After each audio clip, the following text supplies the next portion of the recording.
Bonjour et bienvenue à tous. Aujourd'hui, on s'intéresse à Tezos, une blockchain qui a longtemps été perçue comme une pionnière, avant de se faire dépasser. Avec sa gouvernance on-chain, ses mises à jour automatisées et son consensus économe en énergie, Tezos semblait avoir tout pour réussir. Pourtant, malgré une technologie solide, la blockchain XTZ semble à la traîne face aux géants du secteur. Comme toujours, faites vos propres recherches avant d'investir. Les projets blockchain évoluent vite et le paysage change constamment.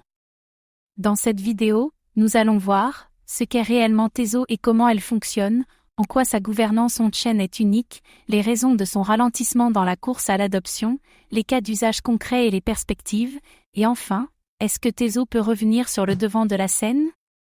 Tezos a été l'une des premières blockchains à proposer une gouvernance on-chain automatisée. Elle permet aux détenteurs de XTZ de voter sur les mises à jour du protocole sans hard fork. Une évolution continue, intégrée au cœur même de la blockchain. Tezos utilise un consensus Proof of Stake économe en énergie appelé Liquid Proof of Stake. Les développeurs peuvent programmer des smart contracts sécurisés avec Michelson, un langage formel vérifiable. La sécurité et l'évolutivité sont au cœur de la proposition. Les backers, validateurs, et les détenteurs de XTZ peuvent proposer et voter des améliorations du protocole. Chaque proposition suit un processus structuré en plusieurs phases: exploration, test, promotion, adoption. Une innovation majeure dans la gestion des blockchains. Tezos a déjà déployé plus de 15 mises à jour protocolaires sans interruption du réseau. Les fonctionnalités comme la compatibilité EVM ou les rollups sont progressivement intégrées. Un projet vivant, qui évolue sans clash communautaire. Mais le taux de participation au vote reste relativement faible.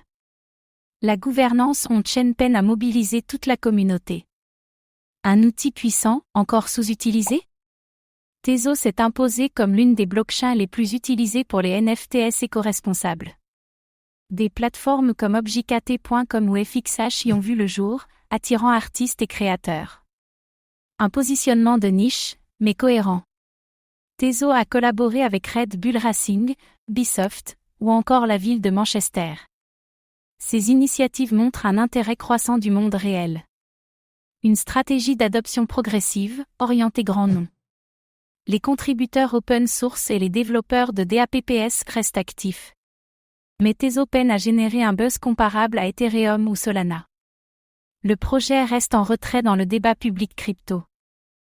Malgré ces avancées, Tezos est peu présent dans les classements ou analyses de projets. Le marketing et la communication restent des points faibles. Un déficit d'image qui pèse sur son adoption. Ethereum, Solana, Avalanche, NIR, les alternatives sont nombreuses et rapides. Tezos doit accélérer pour ne pas se faire oublier. L'arrivée des rollups pourrait être une opportunité de rebond. Le projet semble parfois figé dans un passé technologique pourtant toujours pertinent. L'innovation continue ne suffit pas sans effet d'échelle. Tezos doit convaincre, pas seulement évoluer. Tezos reste l'un des projets les plus élégants d'un point de vue technique. Son approche formelle, sa gouvernance automatisée et sa vision durable en font une blockchain unique. Mais sans adoption massive et communication percutante, le risque est de rester dans l'ombre. Avec les bonnes alliances et un retour en force marketing, Tezos pourrait encore surprendre. Et vous, pensez-vous que Tezos peut retrouver sa place parmi les blockchains leaders? Ou est-ce un projet condamné à rester discret? Dites-le nous en commentaire. Merci d'avoir regardé cette vidéo. Abonnez-vous et activez la cloche pour suivre l'actualité crypto.